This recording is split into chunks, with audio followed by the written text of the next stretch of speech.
In a simple pizzeria, a businessman reunites with two friends and tries to forget the weight of his routine. But everything changes when he notices a mother and her daughter sharing a small pizza with great care. The silent gesture awakens memories he tried to bury. Without knowing it, that encounter reignites feelings he believed were lost forever. Before listening to this incredible story, don't forget to subscribe to the channel for more moving tales. The pizzeria was hidden among old buildings in central London, one of those places that survive more by the owner's stubbornness than by its clientele. The faded formica tables told stories of decades, and the smell of fermented dough escaped through the open windows, mixing with the noise of cars rushing by on the avenue. It was a typical Thursday night, quiet, exactly as Mark preferred when he wanted to escape his world of endless commitments and meetings. Mark Alistair didn't seem to belong in that environment. His Italian shoes gleamed under the yellowish ceiling light, and the gold watch on his wrist was worth more than the entire establishment. At 42 he had built a tech empire, but that night he sought only the company of Victor and Luke, college friends who still called him Marky. They were the only ones who knew the man behind the fortune, the boy who grew up in a modest suburban neighborhood in Brixton before life took unexpected turns. Laughter echoed through the empty pizzeria as Victor recounted for the third time the story of the day Mark showed up to class with a hole in his trainer and invented that it was a new fashion from Paris. Luke spilled soda across the table as he laughed, and Mark rolled his eyes but smiled. There, in that humble place, he could forget for a few hours the pressures of being who he was, the expectations that weighed on his shoulders like an invisible armor. That's when she walked in. Helen pushed the glass door carefully, as if asking permission even in a public place. Her tired eyes quickly scanned the room, searching for the most discreet, most secluded table. At 38, she carried on her back not just a worn bag, but the weight of double, triple shifts, of early mornings when sleep was a luxury she couldn't afford. Beside her, Clara held her mother's hand tightly, as if that gesture could protect her from a world that insisted on being too harsh.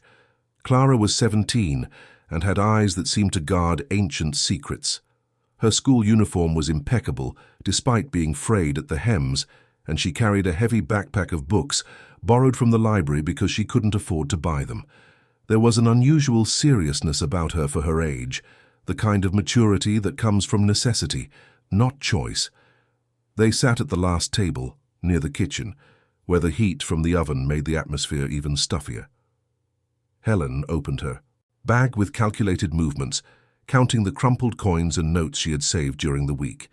She had enough for a small pizza, just one. She placed the order in a low voice, almost ashamed, and the waiter wrote it down without making eye contact. Mark shouldn't even have noticed. He was facing away from them, immersed in conversation about future investments that Victor insisted on discussing even during those few hours of relaxation. But something made him turn his head. Perhaps the silence emanating from that distant table, so different from the boisterousness of their group. Perhaps the contrast between the noisy joy of his group and the quietness of those two women who seemed to carry the world on their shoulders. The pizza arrived steaming, small, with only a few slices of melted mozzarella. Helen took the first slice and was about to bring it to her mouth when Clara gently touched her arm. The mother looked at her daughter, and in that look was an entire conversation, the kind that only those who share the same cramped roof and the same difficulties can understand. Clara took the slice from her mother's hands with delicacy. With a plastic fork, she divided it in half. It wasn't just any hurried division. She measured with her eyes, making sure one half was slightly larger. Then, with a small but genuine smile, she offered the larger part back to Helen. Helen shook her head, but Clara insisted. There was no drama in that gesture, no tears or elaborate words. It was simple, pure, and carried everything that words could not express. It was the love that manifests in small acts when there are no grand resources to demonstrate it. Mark watched everything as if in slow motion. The fork dividing the pizza, the teenager's careful hands, the mother's smile accepting because she knew refusing would deny her daughter the joy of caring. He felt something tighten in his chest, a sensation he hadn't experienced in years. It wasn't pity, it was recognition. Suddenly he was 12 years old again, sitting in the tiny kitchen of the apartment where he grew up. He saw his younger sister, Rose, just 7, sharing the last biscuit from the packet with him. Rose always gave him the bigger part. Always. Even when she needed it most, even when it was obvious she was hungrier, she would look at Mark with those big eyes and say that an older brother needed more energy to protect the family. Rose. The name echoed in his mind like distant thunder. For years, Mark had locked that memory in a dark corner of himself. The guilt, the pain, the feeling of powerlessness that never completely abandoned him. Rose, whose life was cut short so abruptly at 15 that Mark never managed to process the loss. He closed himself off after that, built walls so high around his heart that he couldn't even climb them anymore. Victor noticed the change in his friend. Mark had stopped speaking mid-sentence, his eyes fixed on some distant point in the pizzeria. He called his name once, twice, until Mark blinked and returned to the present. But something had changed. There was a dampness in his eyes that he quickly blinked away to disguise, a restlessness that made him shift in his chair. Then, without much thought, without calculating consequences or weighing words, Mark stood up. Victor and Luke looked at him confused as he simply began to walk towards the back table. His steps were slow, as if each one demanded courage. He was gathering along the way. Helen looked up as a shadow fell over the table. She saw the tall man, dressed in expensive clothes, standing there with an expression she couldn't decipher. Her first instinct was alarm. People like that didn't approach people like her for good reasons, experience had taught her. She instinctively squeezed Clara's hand under the table. Mark noticed the fear in her eyes and cursed himself for not having thought better about how to approach the situation. He smiled, trying to appear less intimidating, and took his hands out of his pockets so she could see they were empty. "Sorry to interrupt," he said, his voice coming out hoarser than he intended. "I just wanted to know if you'd like to join me and my friends up front. We have too much food, and it would be a pleasure to have more company." Helen blinked, confused. She looked at Clara, who seemed equally lost. This didn't make sense. People like that man didn't invite people like them to anything. There had to be a catch, some hidden motive. "We don't want to bother," Helen replied softly, her voice laden with a wounded pride she tried to keep intact. "We're fine here, thank you." Mark looked at the small pizza, at the slice divided in half, still waiting on the plate. He looked at the old backpack leaning against the chair, at Clara's worn trainers, at Helen's calloused hands, and he saw himself, decades ago, on the other side of that equation. He saw Rose, who never had the chance to grow up and see what the world could offer. "It's no bother," he insisted, and there was something in his voice that made Helen truly look at him for the first time. "Please, it would be an honor." Clara squeezed her mother's hand. There was something in that man's eyes that made her feel he was telling the truth. It wasn't charity. It was something else, something deeper that she couldn't name. Helen felt the squeeze and sighed. She knew that if she refused again, it would be too rude. "All right," she finally conceded, "but just for a little while." Mark smiled, and it was a genuine smile that lit up his face in a way Victor and Luke rarely saw. He waited as they gathered their things, and when Clara stumbled on her backpack strap, he held her elbow so she wouldn't fall. The touch was light, respectful, but Clara felt something strange in that gesture, a sense of security she hadn't experienced in a long time. Mark's table seemed like another world. There were 3 giant pizzas, sodas, even dessert ordered. Victor and Luke introduced themselves warmly, pushing their chairs to make space. Luke, always the more talkative one, immediately started making Clara laugh with his absurd stories about eccentric clients. Helen was tense at first, slowly biting her pizza, attentive to every word, every gesture, searching for signs of condescension or mockery. But she found none of that. Mark talked to her about simple things. He asked about her work, listened when she said she had been a domestic helper for almost 20 years, ever since she found out she was pregnant with Clara. There was no judgment in his eyes, only a genuine interest that slowly disarmed her. Clara, in turn, discovered that Mark liked to draw when he was younger, She took a paper napkin and a pen he offered and began to trace lines as she listened to the stories. She drew without thinking much, letting her hand guide her. Huge pizza in the center, and around it small figures representing people laughing together. Mark observed those simple strokes as if they were the most precious work of art he had ever seen. There was something there, in that crude drawing on a cheap napkin, that captured the essence of what he had lost so long ago. Human connection, simplicity, unpretentious joy. Hours passed without anyone noticing. The pizzeria owner had already flipped the sign to closed, but didn't have the heart to interrupt that group that seemed to have found something rare that night. When they finally realized the time, Helen startled. Clara had school the next day, and she herself needed to take 2 buses to get to work by 6 in the morning. Mark insisted on paying for a ride-sharing car to take them. Helen refused 3 times before accepting, and only did so because she saw that Clara was exhausted, struggling to keep her eyes open.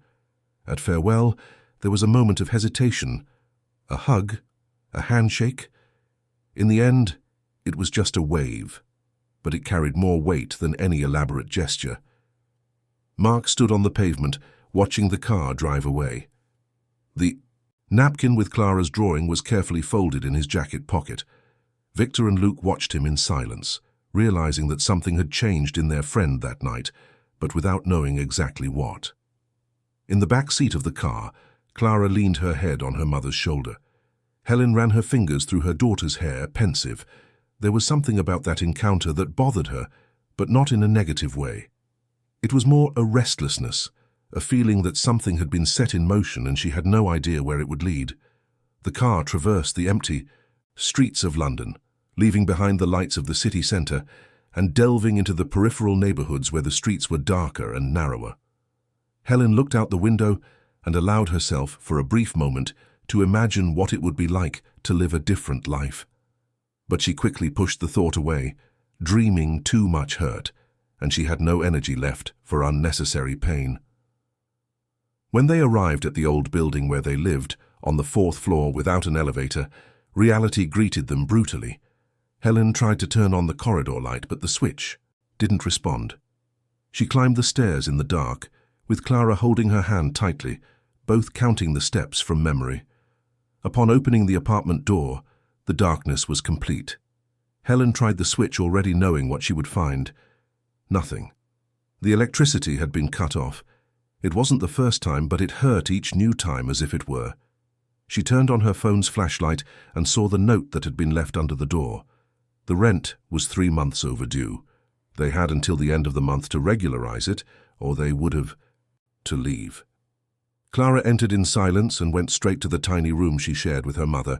She opened the drawer of the old dresser and carefully put away the paper napkin as if it were a precious object. Beside it there was a shoebox where she kept her small treasures. A faded photo from when she was a child, a note her teacher wrote praising an essay, a bird's feather she found in the park. Now, the napkin had a special place there. Helen stood in the kitchen, looking at the refrigerator that barely had food, at the old stacked pans, at the water filter that needed to be changed months ago. She sat on the cold floor, leaned her head against the wall, and closed her eyes. She didn't cry. She had passed the point where tears solved anything. But she made a silent promise to herself, there in the darkness of that miserable apartment. She would find a way out. She had to find one. From the room came the soft sound of Clara's breathing, who had fallen asleep, still dressed. Helen got up, went there, and covered her daughter with the thin blanket. She kissed her forehead and whispered words the girl couldn't hear, apologies for not being able to give more, promises that better days would come, even if she didn't know how. Meanwhile, on the other side of London, Mark entered his luxurious penthouse. The silence there was different. It was the silence of spaces too large for one person, of environments that echoed emptiness despite all the expensive furniture. He took off his jacket and, before hanging it, remembered the napkin. He took the crumpled paper and carefully opened it on the dining table he never used. He looked at the simple drawing, at the lines Clara had made without pretension, and at that moment something inside him began to thaw. It was painful, like when blood returns to a numb limb. but it was also liberating in a way he hadn't experienced in years. He took a simple frame he had stored in a cupboard, carefully placed the napkin inside, and hung it on the living room wall, right in the center, where before there had been an expensive painting that had never meant anything to him. He stood there, looking at that drawing, and for the first time in a long time, Mark Alistair allowed himself to feel something beyond the emptiness he carried like a second skin. The following days dragged on with the same heavy routine as always for Helen and Clara. The electricity didn't return, and they adapted as best they could, lighting candles at night that Helen bought at the corner shop with the little left over after ensuring food. Clara studied by the dim, unstable light, straining her eyes over books while her mother sewed clothes for others late into the night, trying to earn a few extra pennies. Helen had learned not to expect miracles. Life had taught her early that hope was a dangerous luxury for those without a safety net, but even so, she found herself thinking about that night at the pizzeria, about the way that man looked at them, not with pity, but with something that seemed like respect, about Clara's unrestrained laughter, so rare lately. She shook her head, pushing the thoughts away. Rich people had their own lives, their own problems. That had just been a moment, a fleeting kindness, nothing more. Clara, in turn, opened the drawer every night to look at the napkin. She ran her fingers over the already slightly yellowed paper, recalling every detail of that night. It wasn't just the fact that they had eaten until they were full, something that rarely happened. It was the feeling of belonging, even if, for a few hours, to a world where people laughed without carrying so much weight on their shoulders. The following Thursday, exactly 1 week after the pizzeria encounter, Helen took Clara with her to central London to help her deliver some clothes she had mended. It was a school holiday due to pedagogical meetings, and Clara loved those rare occasions when she could accompany her mother. They walked through the busy streets, dodging hurried passers-by, when Clara suddenly stopped, squeezing her mother's arm tightly. "It's him," she whispered, eyes wide. "Mum, it's him." Helen followed her daughter's gaze and felt her heart involuntarily leap. Mark was a few meters away, standing in front of a newsstand, distractedly flipping through a newspaper. He wore more casual clothes this time, jeans and a light blue shirt. But still, there was a presence about him that made him stand out from the crowd. Clara didn't wait for her mother. She dropped the bags she was carrying into Helen's hands and ran, with the impulsiveness of 17. "Mark!" she called, her voice echoing above the street noise. "Mark! Over here!" He turned at the sound of his name, surprised, and his face lit up when he recognized the girl running towards him. He put away the newspaper and gave a genuine smile, one of those that completely transforms a face. Clara stopped a few steps before him, suddenly overcome by a shyness she didn't expect to feel. "Hi," she said, smiling back, catching her breath. What a coincidence. "Hi, Clara," he replied, and the fact that he remembered her name made the girl's heart race. "How are you?"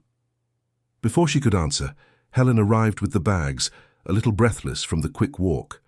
Mark greeted her with a polite nod, and again Helen felt that strange sensation of being seen, truly seen by someone. They talked right there on the busy pavement about pleasantries. Mark said he was taking an aimless walk, something he rarely did. Victor and Luke always said he needed to slow down, but Mark had never known how. Working was easier than dealing with the silence in his own head. Then, on an impulse that surprised even himself, Mark extended an invitation. "There's a nice park nearby. Do you have time for a coffee? Or a juice?" He quickly corrected himself, looking at Clara with a smile. "I'd really like to talk more." Helen hesitated. She had deliveries to make, mental calculations of schedules and commitments. But there was something in Clara's expression, a sparkle in her eyes that she hadn't seen in too long, that made her give in. "We have a little time," she finally said. "That would be nice." The park was a green oasis in the middle of London's concrete. Ancient trees formed a natural canopy that filtered sunlight into golden patches on the grass. Children played in the distance, and a street vendor offered popcorn and cotton candy. Mark bought 3 fresh orange juices and they sat on a bench in the shade. The conversation flowed naturally. Clara talked about school, about how she loved literature but struggled with math. Mark confessed that he also hated math when he was young, but that he learned to appreciate it when he understood it was just a different way of solving problems. They laughed when Clara admitted she hadn't reached that point of appreciation yet. Helen watched the interaction between the two with mixed feelings. There was tenderness there, a connection that arose naturally. Mark spoke to Clara as an equal, without condescension, but also with a paternal care that made Helen's heart ache. It was beautiful to see, but also frightening. People like Mark didn't stay in the lives of people like them. That was a fact, and the more Clara grew attached, the more it would hurt when he inevitably disappeared. But it was Helen who ended up opening up in a way she hadn't intended. Mark asked how long she had lived in London, and she began to tell her story. She spoke about coming from the countryside as a teenager, pregnant and alone, about how she found work as a domestic helper because it was the only thing she could get without experience. She spoke about raising Clara alone, about the nights when the girl was small and cried from hunger while Helen had nothing to give. Mark listened with an attention he rarely dedicated to even the most important business meetings. There was something in Helen's story that resonated with his own experience, albeit in different ways. He also came from a humble background, also knew the feeling of looking at an empty refrigerator and having to make impossible choices. "Did you work in many houses?" he asked, more out of a desire to keep the conversation going than specific curiosity. "Many," Helen confirmed, looking at the horizon. "Most didn't even treat me like a person, to be honest, but there were some good families, one especially in the Blossom Grove neighborhood. I worked there for years when Clara was little. The owners traveled abroad and I lost that job, but those were good years." Mark felt something strange upon hearing the name of the neighborhood. Blossom Grove. He had grown up there. His family lived in a modest house in that area before his mother got the job that changed everything and they moved to a better place. But he spent his entire childhood in those streets, knew every corner. "Blossom Grove," he repeated, leaning slightly forward. "I grew up there. Which street did you work on?" Helen named the street, and Mark felt a shiver run down his spine. It was the same street where his Aunt Agnes's house was, where he and Rose spent afternoons after school while their mother worked. But it couldn't be such a big coincidence, could it? "What were the owners of the house like?" he asked, trying to keep his voice casual. "An older couple," Helen said, closing her eyes to remember better. "The lady was strict but fair. She had a nephew who visited every week. 2 children, if I'm not mistaken. An older boy, serious, and a small girl, all cheerful." Mark became very quiet. Too quiet. Clara noticed the change and looked at him with concern. "Are you all right?" she asked. He nodded, but his mind was racing. It couldn't be. The world wasn't that small, but the pieces fit together in a frightening way. Helen's age matched, the time period too. And he vaguely remembered a young woman who worked for his aunt, someone who always had a kind word for him and Rose. "Do you remember the children?" Mark asked, his voice more tense than he intended. Helen opened her eyes and looked at him with curiosity at the change in tone. "I remember a little. The older one always carried books. He liked to quietly read in the backyard. The girl was the opposite, all energy. They were siblings, very close to each other." Mark had to stand up.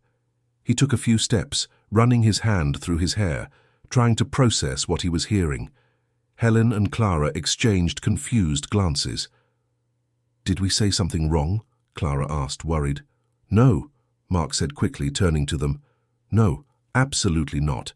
It's just that I think I know who you're talking about. I think I was the boy who used to read in the backyard." The silence that followed was dense. Helen slowly stood up, her eyes wide, studying Mark's face as if seeing him for the first time. She went back in time, searching in the adult man's features for the traits of the boy she had known decades ago. The eyes were the same. That serious, introspective way. Could it really be? "Mark?" she whispered, still processing. "Marky? The boy who had a sister named Rose?" Upon hearing his sister's name, something inside Mark simultaneously shattered and rebuilt itself. "Yes," he confirmed, his voice choked. "Rose was my sister." Helen put a hand to her mouth, her eyes welling up. I remember you. I remember both of you. You were so close. Rose was so full of life. She always offered to help me, even being so small. She used to say that when she grew up, she would be a doctor to take care of everyone. Mark had to sit down again. Hearing someone talk about Rose as if she were real, as if his memories weren't just ghosts he carried alone, was both painful and liberating. It had been so long since he allowed anyone to mention his sister, since he locked that part of himself away, as if it didn't exist. Clara remained, silent, realizing she was witnessing something important, something that surpassed her understanding, but that she felt was significant. She saw the raw pain on Mark's face. She saw the compassion in her mother's eyes, and her heart ached for reasons she couldn't name. "I'm so sorry," Helen said softly, sitting next to Mark. "When I heard what happened to her, I was heartbroken. She was special." Mark nodded, unable to speak. There was a barrier within him that was beginning to give way, years of repressed pain threatening to surface. He fought against it as he always did, but this time it was harder. There was something in Helen's presence, in her silent understanding, that made it more difficult to keep his defenses up. "That's why you were so different that night at the pizzeria," Helen said, more to herself than to him.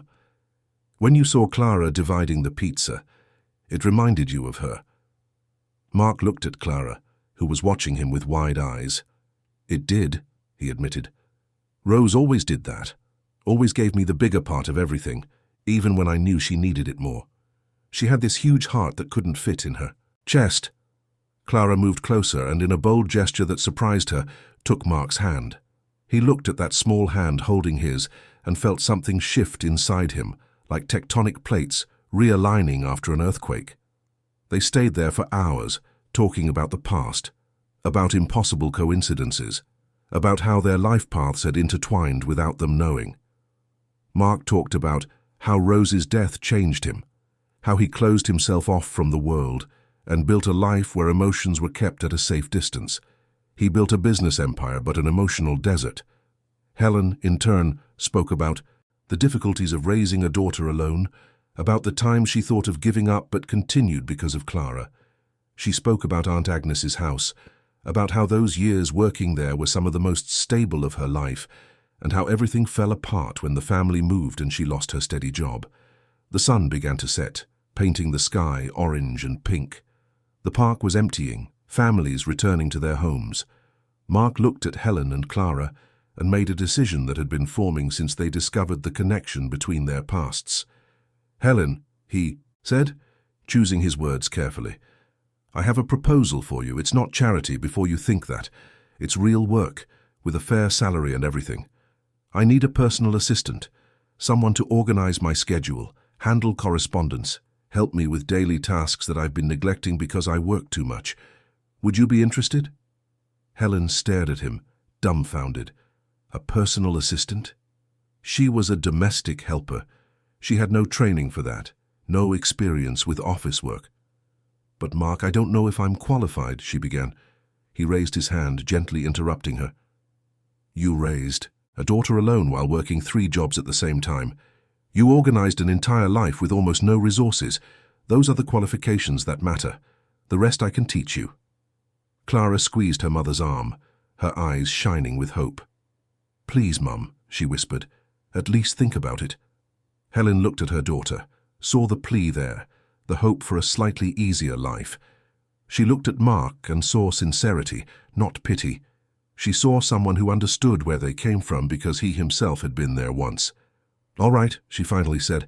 "I'll try, but if I can't manage, you have to tell me, without pity." Mark smiled, and it was a smile that reached his eyes for the first time in years. "Deal, but I'm sure you'll surprise yourself." They exchanged phone numbers, arranged details of when Helen could start. Mark insisted on advancing her first salary so she could settle the overdue bills. Helen vehemently refused until he argued that it was company standard, a white lie she accepted because she desperately needed to believe it. When they finally said goodbye, it was already dark. Mark called a car to take them and, before they got in, quickly hugged them both. It was a brief hug, but full of meaning. For Helen, it was the first time in years she felt support that didn't just come from herself. For Clara, it was the feeling that perhaps the world wasn't as relentless as it seemed. And for Mark, it was the first step out of the emotional prison he had built for himself. On the way back home, Clara wouldn't stop talking, excited about the possibilities, about the change that was approaching. Helen listened in silence, a small smile on her lips, but with her heart heavy with fear. Fear that it was too good to be true, fear of getting attached and losing, fear of not being good enough. But for Clara, for that light in her daughter's eyes, she would try. She would try with all her strength. And as the car crossed the city, back to the dark apartment that would soon have light again, Helen offered a silent prayer to whoever was listening. She asked for courage to accept the help being offered. She asked for strength not to disappoint those who believed in her. And she asked above all that this change would be the beginning of something good, not just another hope that would be violently snatched from her hands. Helen's first week as Mark's personal assistant was a roller coaster of emotions she could barely process. The office was in one of London's most modern buildings, all glass and steel with panoramic city views. When she entered on the first day, wearing the most formal clothes she had and still feeling out of place, she was greeted by Luke, who worked in the company's technology department. Luke spent hours explaining the systems, showing her how the digital calendar, email system and video conferences worked. It was so much information that Helen felt her head spin. She, who barely knew how to use her phone beyond basic functions, suddenly needed to navigate complex programs and understand English terms she had never heard before. But she didn't give up.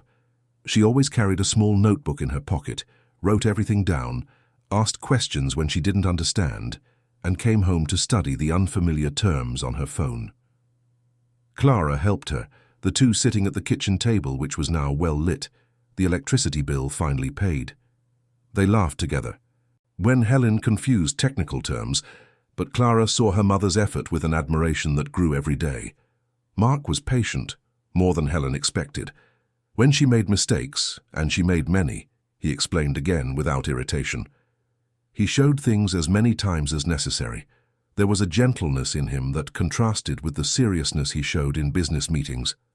Helen began to understand that Mark was two people, the ruthless businessman everyone saw and the lost man he hid from the world.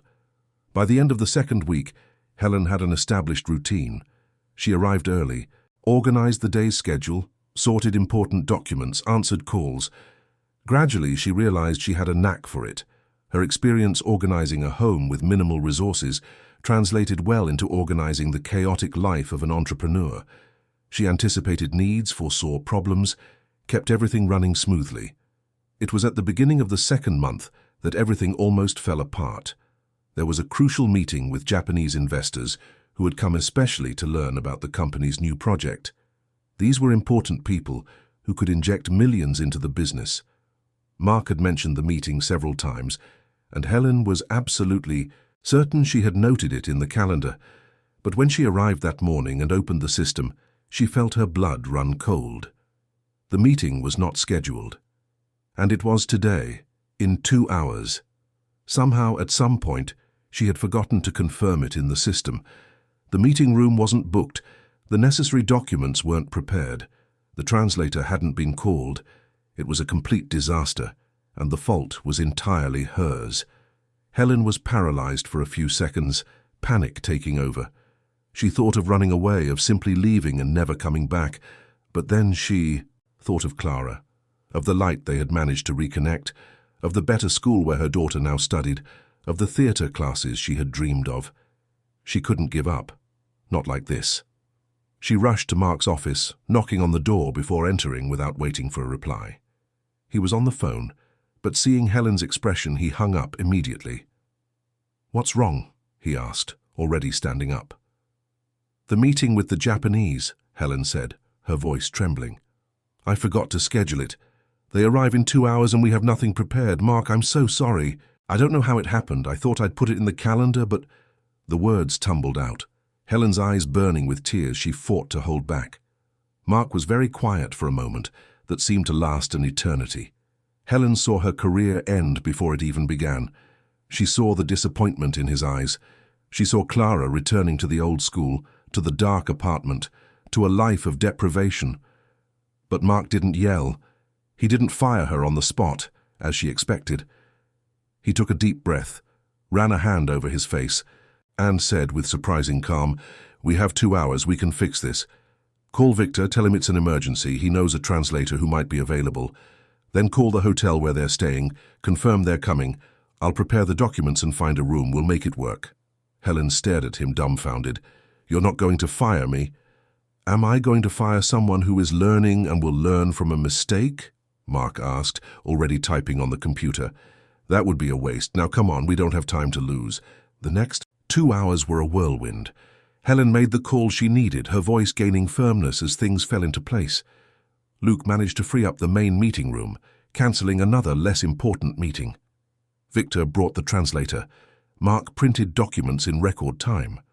When the Japanese arrived, they were greeted by a seemingly calm and organized team, with no sign of the chaos that morning had been. The meeting was a success. The investors left impressed with the presentation, the clarity of the project, the professionalism of the team. They signed an initial agreement and promised to return to finalize the details. When they left, Mark finally allowed himself to relax, letting out a long sigh. Helen was sitting at her desk, her hands still trembling from the adrenaline. Mark approached and sat in the chair next to her. She looked at him, expecting the scolding that had been postponed, the conversation about her incompetence, about how she wasn't suitable for that position. "Helen," Mark began, and she braced herself for the worst. "You made a serious mistake today.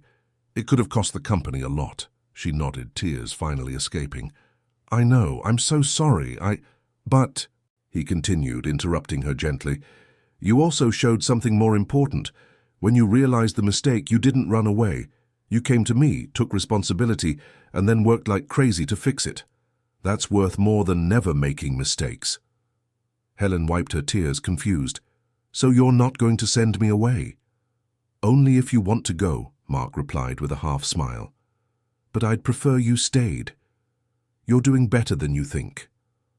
That night, Helen arrived home exhausted, but with a weight lifted from her shoulders. She told Clara everything, who hugged her tightly. "I'm proud of you, Mum," the girl said, and Helen felt that all the difficulties were worth it just to hear those words. With her first full salary, Helen did what she had been planning for weeks. She paid the overdue rent, bought used but good-condition furniture to replace the dilapidated ones, and filled the refrigerator with real food. But what moved her most was being able to pay for the theatre classes Clara wanted so much. The drama school was in a better neighborhood in the city, and Clara went 3 times a week after regular school. Helen took her and waited in the reception, using the time to study more about her job to better prepare herself. She saw her daughter leave each class radiant, excitedly commenting on scenes they had rehearsed, on characters she had played. It was also around this time that Helen enrolled Clara in a better school, closer to the city centre, where Mark had secured a partial scholarship through contacts. The difference in quality was striking. More engaged teachers, a well-equipped library, functioning laboratories. Clara was in paradise, but paradise has its own pitfalls. The new school was in an affluent neighborhood, Kensington Estates. Most of the students came from well-established families, wore designer clothes, and had the latest mobile phones. Clara, with her clean but visibly old uniform, with her mended backpack, stood out for all the wrong reasons. At first, she tried to ignore the glances, the whispers that ceased when she approached. She focused on her studies, on her drama classes, on the fact that she was getting opportunities she never imagined. But teenagers can be cruel in ways adults sometimes forget. There was one girl in particular, Fiona, the daughter of a well-known businessman, who seemed to have made Clara her personal humiliation project. It started with subtle comments about Clara's clothes, about her unbranded trainers. Then she started imitating her at lunchtime, exaggerating the way she ate, as if she were always very hungry. Clara endured in silence for weeks, not wanting to worry her mother, who already had so much to deal with. But one day, when she was in the changing room for physical education class, Fiona entered with her friends. They looked at Clara's simple bra at her panties with a small hole she hadn't noticed, and started laughing. "Poverty isn't contagious," Fiona said loudly, for everyone to hear. "But it's also no use pretending to be what you're not. A scholarship student will always be a scholarship student." Clara felt something break inside her. It wasn't the words themselves, but the accumulated weight of weeks of being different, the outsider, the one who didn't belong. She quickly got dressed and left the changing room with burning eyes, but without shedding a tear. She wouldn't give them that satisfaction. But when she got home that day, she went into her room and finally cried. She cried from the humiliation, from the feeling of not belonging anywhere. She was too good for the world she came from, but she would never be good enough for the world she was trying to enter. Helen found her daughter like that, curled up in bed, sobbing with her face buried in the pillow. Helen's heart broke at seeing her daughter in that state. She sat on the bed and pulled Clara into her lap, as she used to do when she was little. "Tell Mum," she said softly. "What happened?" Clara told her everything. The humiliations, the stares, the constant feeling of being judged and considered inferior. And then, between sobs, she said something that pierced Helen like a knife. "Mum, I want to go back to the old school. At least there I was normal. There no one looked at me as if I were dirty." Helen held her daughter's face in her hands, forcing her to look into her eyes. "Listen carefully to what I'm going to tell you, Clara. You are not dirty. You are not inferior. You are a girl who grew up with fewer resources, but that does not define who you are. Don't let those girls make you feel less than your worth." "But Mum, I don't belong there. It's obvious every time I open my mouth, every time someone sees my clothes." "So what?" Helen said with an intensity that surprised them both. "Who said you need to fit in perfectly to have the right to be somewhere? You have as much right as any of them to receive a quality education, to follow your dreams. Don't let them tell you otherwise." But Clara shook her head, unconvinced. Her mother's words were beautiful, but they didn't change the reality of how she felt every day when she entered that school. They didn't change the feeling of being a fish out of water, suffocating in an environment that was never made for people like her. That night, Helen barely slept. She lay awake looking at the ceiling, thinking of ways to help her daughter, to protect her from a cruelty she knew too well. She remembered the times she was treated as invisible in the houses where she worked, the ladies who talked about her in the third person as if she weren't there. She knew exactly what Clara was feeling, and that made everything even more painful. The next morning at work, Mark noticed that Helen was different, quieter, with deep, dark circles under her eyes. When he asked if everything was all right, she hesitated before telling him about Clara, about the bullying at school, about her daughter's self-esteem crisis. Mark listened in silence, and Helen could see something changing in his expression. There was anger there, but also a deep understanding. He knew what it was like to be judged for where he came from. He remembered very well the early years of building his business, when people looked at his cheap clothes and disdained his ideas. "Can I talk to Clara?"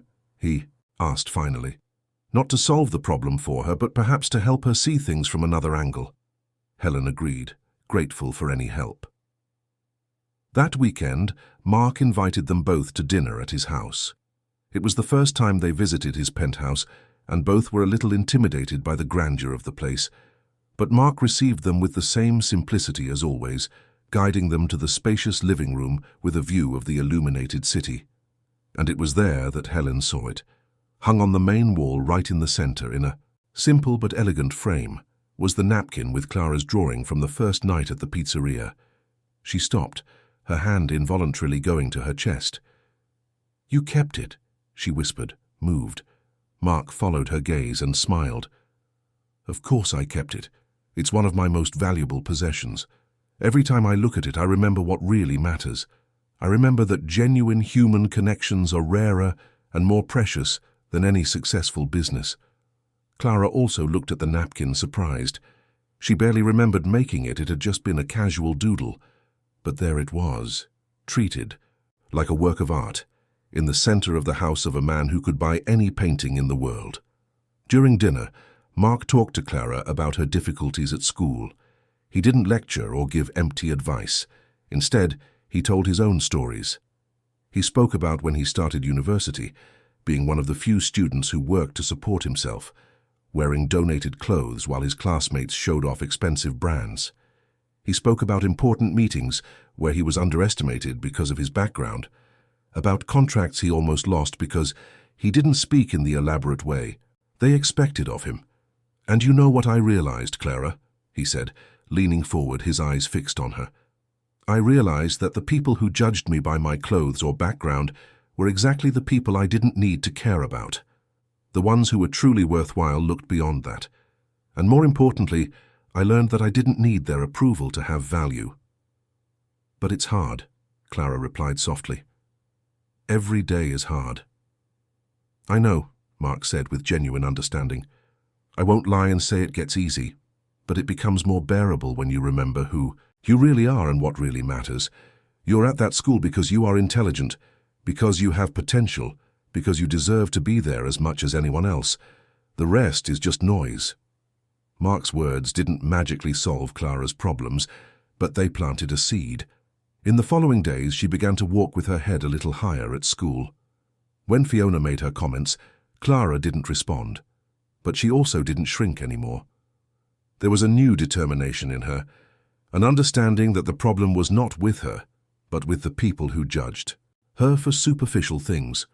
Slowly, other students began to notice Clara, some for the way she excelled in literature classes, others for her intense participation in the school's drama classes. There was a girl, Anna, who sat next to her one day in the cafeteria and started a genuine conversation about a book they were both reading. Anna didn't care about Clara's clothes, didn't ask intrusive questions about her life. She just talked, as if they were just two teenagers who had common interests. Helen observed the changes in her daughter, with a mixture of pride and relief. She saw Clara smiling again, returning to being the cheerful girl she always was beneath the weight of difficulties. And she knew that much of it was due to Mark, to the way he had entered their lives not as a savior, but as someone who truly cared. The connection between the three deepened every day. Mark started having dinner with them every Friday, always bringing ingredients so they could cook together. Helen discovered that he was terrible in the kitchen, burned even water, and they laughed at his clumsy attempts to help. But these were moments of lightness, of a normalcy that had been missing for a long time in their lives. It was there in these simple dinners full of laughter that all three found something they didn't know they were looking for. For Mark, it was the sense of family he hadn't had since he lost Rose. For Helen, it was the support and companionship she had never experienced. And for Clara, it was the paternal figure she had always lacked, someone who genuinely cared for her without expecting anything in return. But like any good story, the happiness found had to face its own demons, and Mark's demons were old, deep, and just waiting for the right moment to resurface. It all started when Alan Miller, Mark's partner since the company's early years, scheduled a private meeting. Alan Miller was a pragmatic man of numbers and results who saw the world through spreadsheets and risk analyses. He and Mark had built the empire together, but their personalities were opposite. Where Mark was intuitive and emotional beneath his professional mask, Alan was calculating and cold. The meeting took place on a Monday morning. Alan entered Mark's office without the usual formality, closing the door behind him with a decisive click. "We need to talk about Helen," he said bluntly, sitting down uninvited. Mark looked up from the documents he was reviewing, an immediate irritation surfacing. "What about Helen?" he asked, his voice harder than he intended. Alan opened the folder he carried and spread some papers on the table. "Are you aware that she was once your domestic helper? Well, your family's, and now she's your personal assistant. Do you see how this could look problematic?" Mark felt anger rise, but forced himself to remain calm. "To whom, Alan? Helen is competent. She works harder than anyone I've ever had in this position. Her numbers are impeccable." "It's not about competence, Mark," Alan said, leaning forward. "It's about perception. It's about the legal risks of getting personally involved with an employee. You're having dinner with her every week. You're paying for her daughter's school. People will start talking if they haven't already." "Let them talk," Mark replied, his fists clenched under the table. "There's nothing inappropriate happening. I'm helping someone who deserves help, someone who works hard." Alan sighed, running a hand through his grey hair. Look, I know you have good intentions, but what if it goes wrong? What if she decides to sue, alleging harassment? What if someone misinterprets this whole situation? You built this from scratch, Mark. You can't put everything at risk because of an emotional connection with a domestic helper.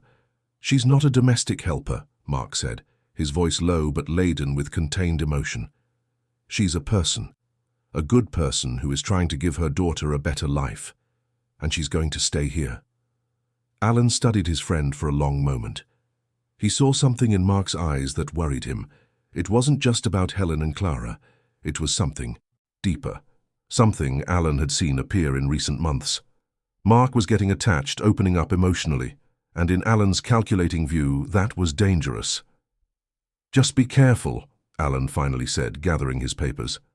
Don't let the past cloud your judgment of the present. When Alan left, Mark remained alone in the room, looking out the window at the city below. His partner's words echoed in his mind, not because he agreed with them, but because they touched a fear he had been trying to ignore for weeks. The fear of getting attached, the fear of losing again. That night, Mark cancelled the Friday dinner. He sent a message saying he had urgent work, which was a lie. He stayed alone in his penthouse, looking at the framed napkin, battling emotions he no longer knew how to process. Helen received the message with a pang of disappointment that surprised her by its intensity. She had grown accustomed to those Fridays, to the lightness they brought. Clara was visibly sad, but tried to hide it. "It's okay, Mum," she said. "He must be really busy." But when the same thing happened the following Friday and the one after that, the pattern became clear. Mark was pulling away.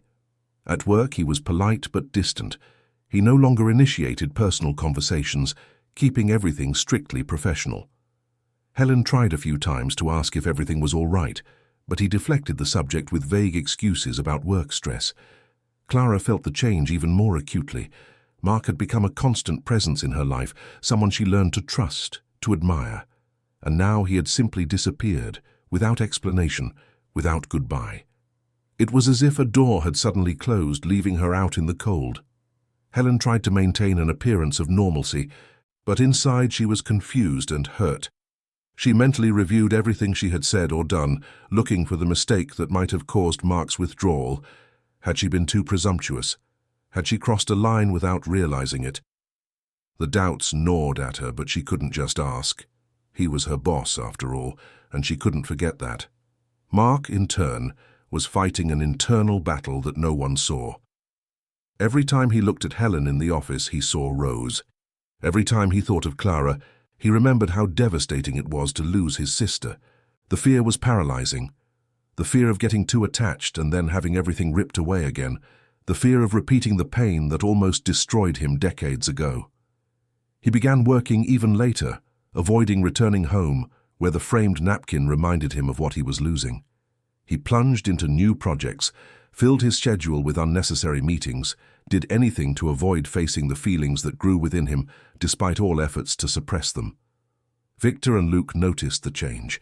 They tried to talk to Mark, but he built walls so high that even his oldest friends couldn't climb them. "He's doing it again," Victor said to Luke one day, after another frustrated attempt at conversation. "He's closing himself off like he did after Rose." It was on a Thursday night, 3 weeks after Mark had started to pull away, that Clara made a decision. She was lying in bed, looking at the napkin she had put back in the drawer with her other treasures, when she realized what she needed to do. She got up, took a paper and a pen, and began to write. The letter came from the heart, raw and honest in the way only teenagers can be. Clara wrote about how Mark had entered their lives when they needed it most, about how he had given her not only material opportunities, but something much more valuable. He had given her hope. He had shown her that the world could be kind, that people could care without expecting anything in return. She wrote about the Friday nights, about how for the first time in her life, she had felt what it was like to have a complete family, even if it wasn't traditional. She wrote about the fear she felt now, the fear that it had all been temporary, a beautiful illusion that was falling apart. And at the end of the letter, with the brutal sincerity of youth, Clara wrote, "You taught us that it is possible to have hope. But now you are teaching us the opposite. You are teaching us that we cannot trust when things get good, because they will be taken from us without explanation. For the first time in my life, I felt part of something bigger than just me and my mum struggling to survive.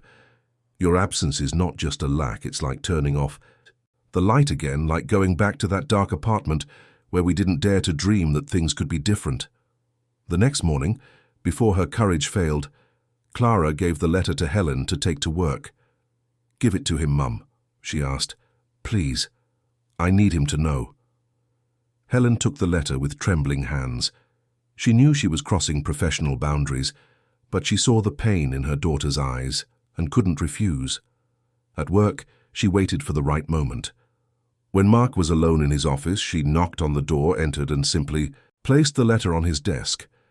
"It's from Clara," she simply said, and left before he could reply.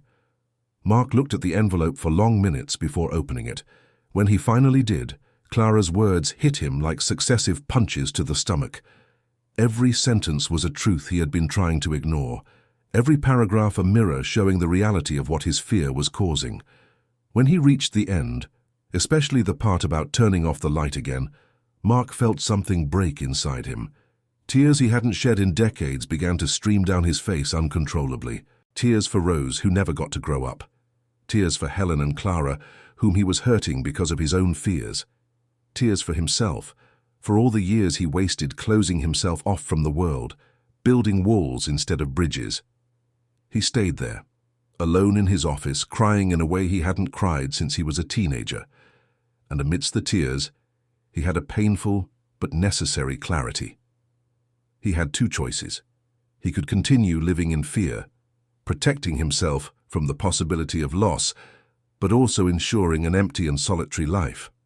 Or he could accept the risk, open himself to the possibility of pain, but also to the certainty of love and connection.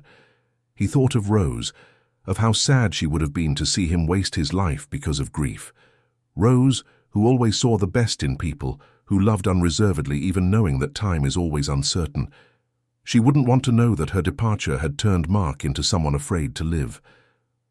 That afternoon, Mark left work early for the first time in years. He went straight to a florist and bought simple flowers, white daisies that cost a fraction of what he earned in a second, but which he knew Helen would like. He stopped at a toy store and bought art supplies for Clara, quality paints and brushes she could use for her creations.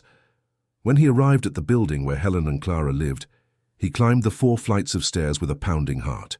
He knocked on the door without having rehearsed what to say, without a plan. The door opened, and there was Helen, surprised to see him there, in the corridor of the modest building that contrasted so much with the luxurious places he frequented. "I read the letter," Mark said, his voice choked, "and Clara is right. About everything." He extended the flowers, a simple gesture but full of meaning. "I'm sorry for pulling away. I'm sorry for letting my fears speak louder than my feelings." Helen took the flowers with trembling hands, her eyes already welling up. Clara appeared behind her mother, and seeing Mark there, with an expression of vulnerability she had never seen on him, ran to hug him. Mark hugged her back, holding her tight, letting her feel that he was truly there, present, not just physically. They sat on the small sofa in the living room, side by side. And there, in that modest apartment that now had light, but was still humble compared to what Mark was used to, he finally opened his heart completely. He told them about Rose, not just about her passing, but about who she was, about the dreams she had, about how she wanted to be a doctor and take care of everyone, about how her laughter filled the house, about how she was brave and kind in equal measure. He told them about the day everything changed, he blamed himself for years, feeling that he should have protected her somehow. He told them about how he built his company, not just out of ambition, but as a form of escape. If he worked hard enough, if he focused only on tangible results, he didn't have to deal with the pain he carried. He built an empire, but at the cost of his own humanity. And then he told them about that night at the pizzeria, about how seeing Clara dividing the pizza with Helen had broken something inside him. It had been like seeing Rose again, that pure generosity that doesn't calculate, that just loves. And that scared him as much as it touched him. "I'm so afraid," he admitted, his voice breaking. "Afraid of getting attached and losing again. Afraid that if I let you fully into my life, something will happen to take you away from me. And I don't know if I would survive that again."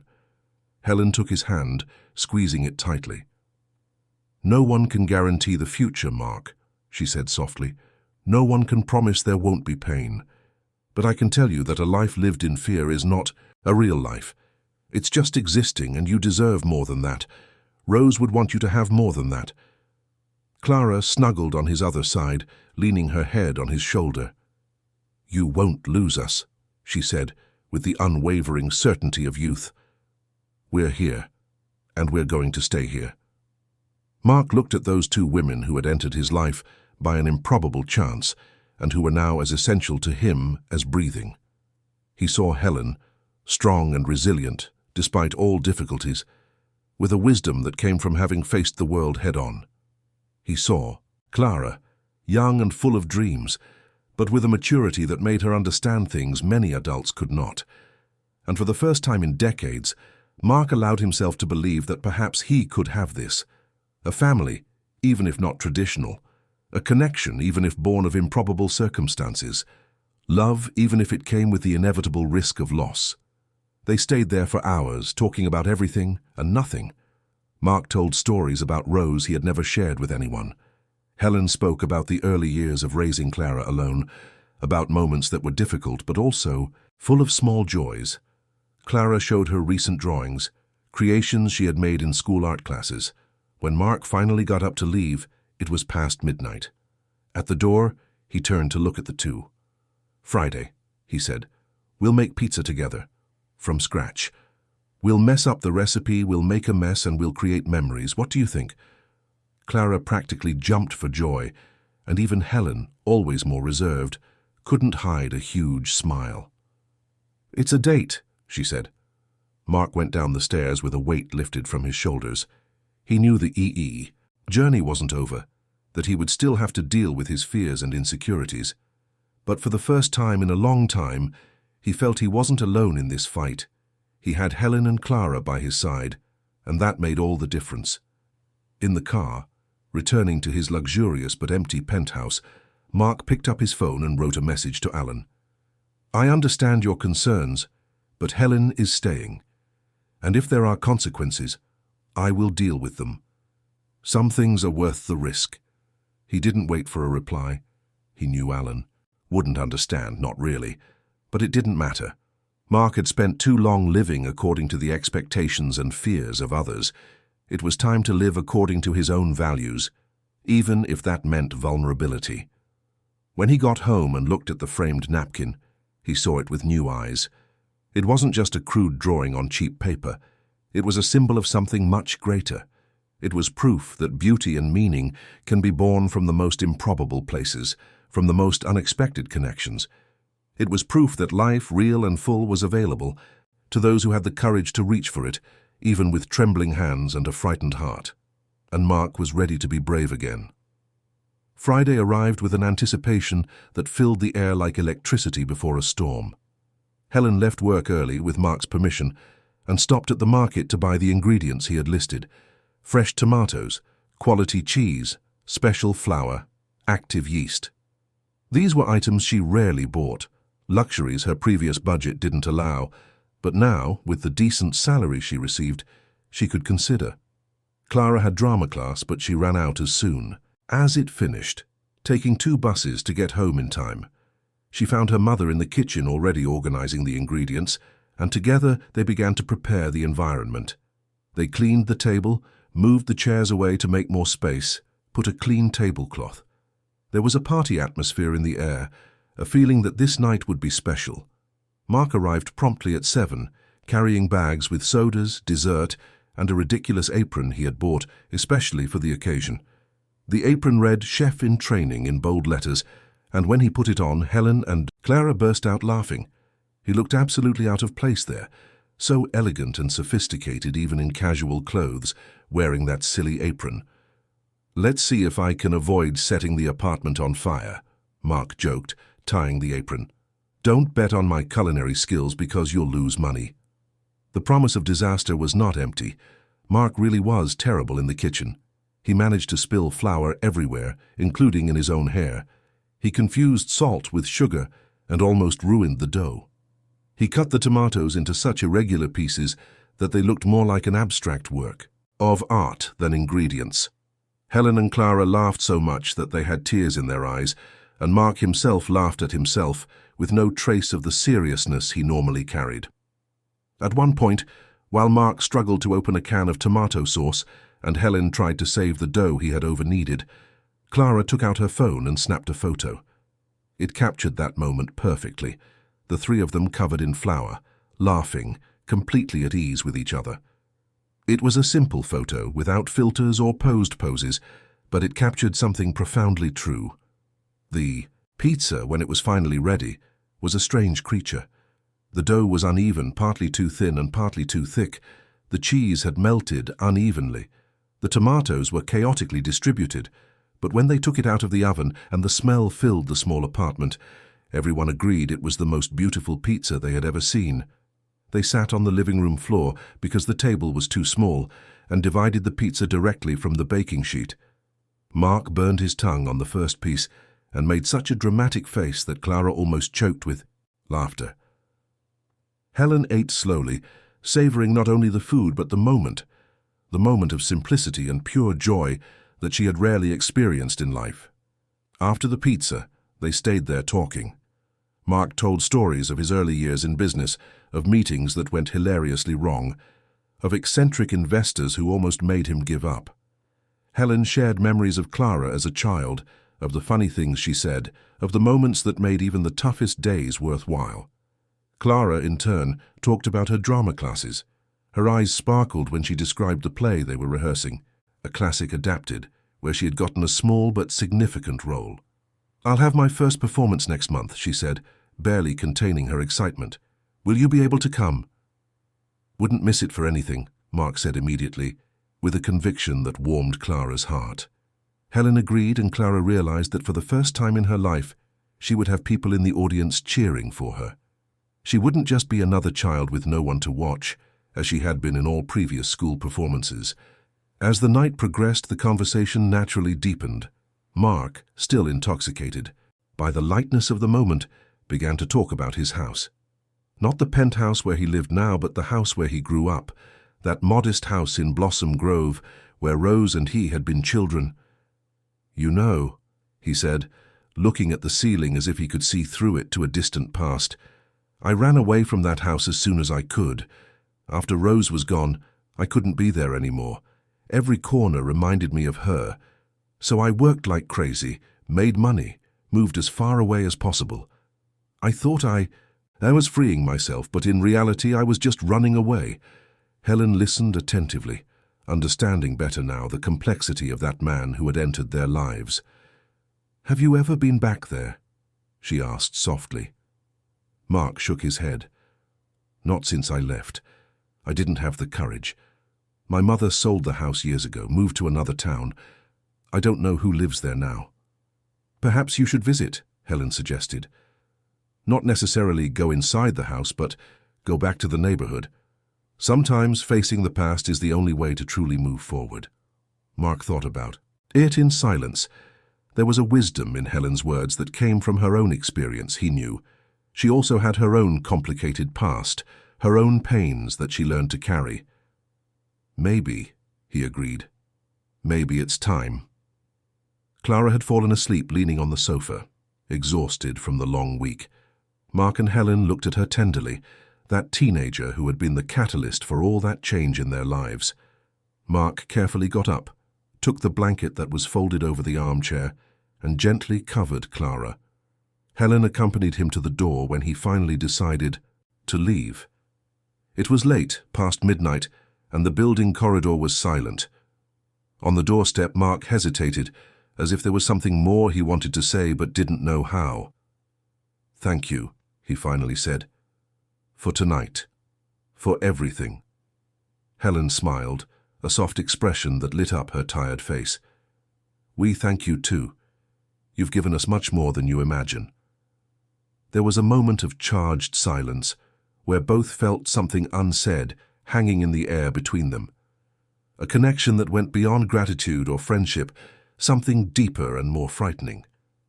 But neither of them was ready to name it yet. Mark slowly descended the stairs, thinking about the night he had had. The laughter, the poorly made pizza, the feeling of belonging he hadn't experienced in so long. When he reached the ground floor and stepped out onto the street, he looked back at the modest building where Helen and Clara lived, and he realized something that hit him like a revelation. That small, simple apartment had more life, more warmth, more meaning than his luxury penthouse ever had. It wasn't the expensive furniture or the panoramic view that made a place a home. It was the presence of people who cared, who laughed together, who shared not just space but their lives. In the days that followed, Mark made a decision. He began to spend more time out of the office, delegating tasks he used to insist on doing alone. Alan complained, of course, saying Mark was losing focus, but Mark finally understood that work was only a part of life, not the whole of it. He started attending Clara's drama classes, sitting discreetly in the back during open rehearsals, seeing her on stage transforming into someone else, expressing emotions with a freedom he had never allowed himself was both inspiring and humbling. She was 17 and already more emotionally courageous than he had been in his entire adult life. Helen also noticed the changes in Mark. He smiled more, laughed more easily, seemed lighter. At work, she saw him interact with employees differently, more human, more present. And she also noticed how he looked at her sometimes when he thought she wasn't seeing. There was something in that look that made her heart race in a way she hadn't experienced in years. One Saturday, Mark invited them for an outing. He didn't say where they were going, just asked them to trust him. He picked them up early in his car, and when Helen recognized the direction they were taking, she understood. They were going to Blossom Grove.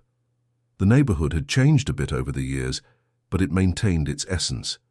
Tree-lined streets, modest but well-kept houses, children playing on the sidewalks. Mark drove slowly, clearly looking for something specific. When he finally stopped the car, they were in front of a house Helen recognized immediately. "It's here," Mark said, his voice hoarse with emotion. "Aunt Agnes's house."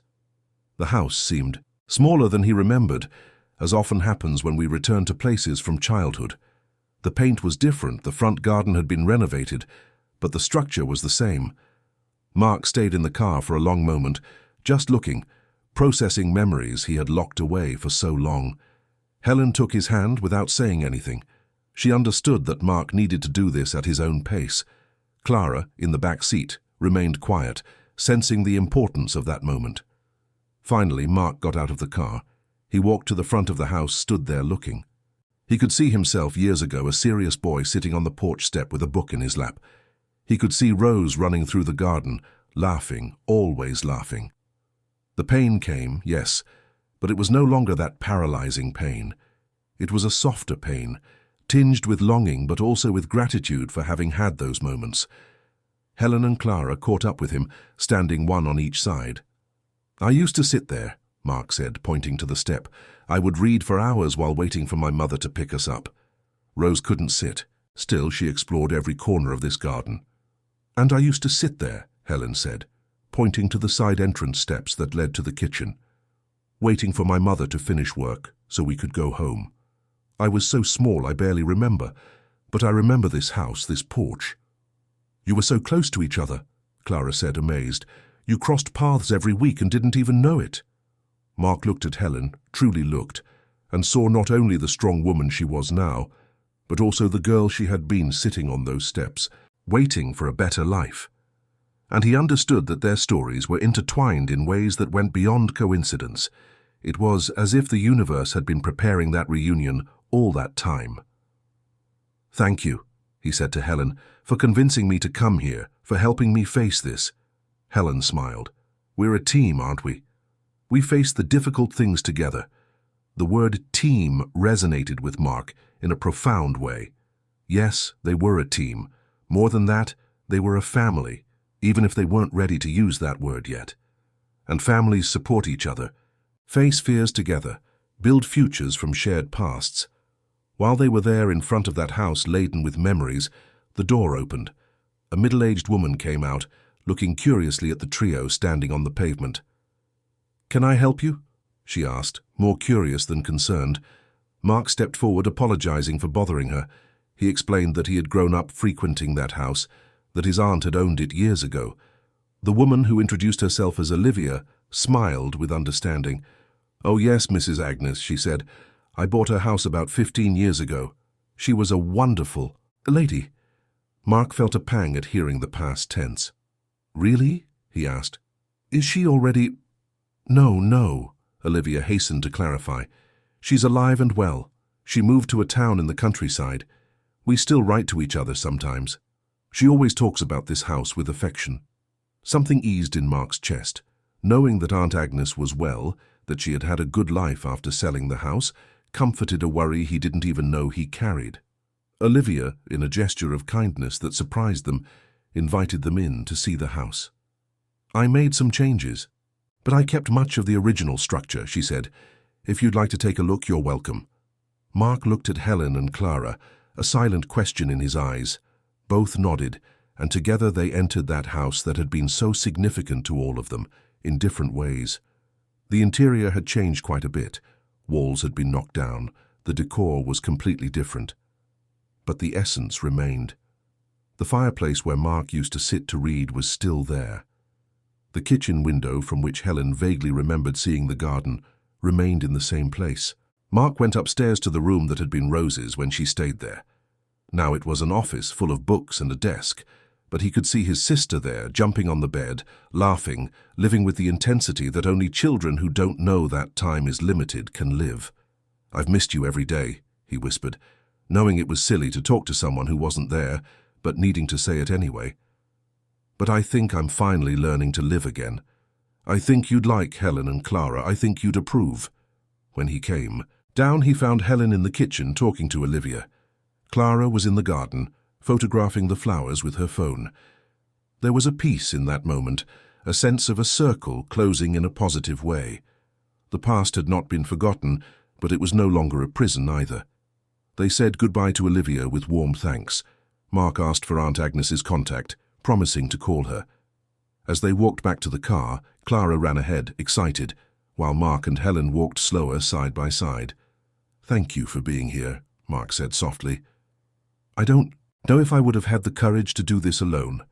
"You're stronger than you think," Helen replied, "but I understand. Some things are easier when we're not alone."